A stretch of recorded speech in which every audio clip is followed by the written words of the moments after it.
ലോകത്തിലെ ഏറ്റവും വലിയ സൈനിക ശക്തിയായ അമേരിക്കയെക്കുറിച്ച് ഞെട്ടിക്കുന്ന ഒരു മുന്നറിയിപ്പാണ് ഇപ്പോൾ പുറത്തു വന്നിരിക്കുന്നത്.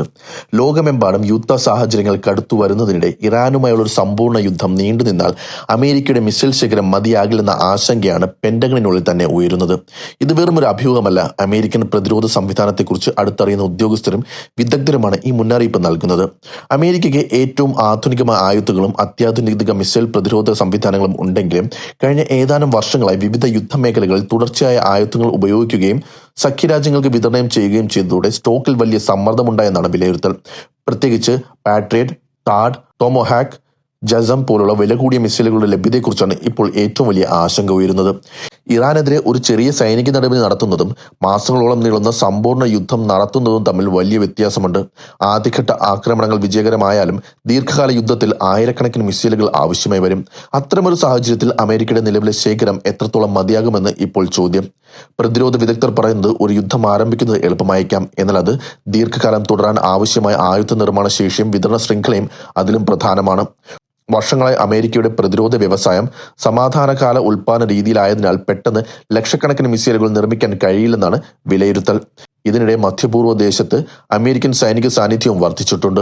മേഖലയിലെ അമേരിക്കൻ താവളങ്ങൾ ഇറാന്റെ മിസൈലുകളുടെയും ഡ്രോണുകളുടെയും പരിധിക്കുള്ളിലാണ്. അതുകൊണ്ട് തന്നെ ആക്രമണമുണ്ടായാൽ തിരിച്ചടിക്കാനും സ്വന്തം സൈനികരെ സംരക്ഷിക്കാനും വൻതോതിൽ മിസൈലുകൾ ആവശ്യമായി വരും. ഇറാൻ കഴിഞ്ഞ വർഷങ്ങളിൽ മിസൈൽ സാങ്കേതിക വിദ്യയിൽ ഗണ്യമായ പുരോഗതി കൈവരിച്ചിട്ടുണ്ടെന്നാണ് വിവിധ റിപ്പോർട്ടുകൾ സൂചിപ്പിക്കുന്നത്. വേഗമേറിയതും കൂടുതൽ കൃത്യതയുള്ളതുമായ മിസൈലുകളും ഡ്രോണുകളും വികസിപ്പിച്ചിട്ടുണ്ടെന്നാണ് വിലയിരുത്തൽ. ചില മിസൈലുകൾ നിലവിലുള്ള പ്രതിരോധ സംവിധാനങ്ങളെ മറികടക്കാൻ കഴിയുന്ന തരത്തിൽ നവീകരിച്ചിട്ടുണ്ടെന്നും റിപ്പോർട്ടുകൾ പറയുന്നു. അമേരിക്കയുടെ വെല്ലുവിളി മറ്റൊന്നുകൂടിയാണ്. ഇറാനെ മാത്രമല്ല, ലോകത്തിന്റെ മറ്റു മേഖലകളിലും ഒരേ സമയം സൈനിക സാന്നിധ്യം നിലനിർത്തേണ്ട ഉത്തരവാദിത്തമുണ്ട്.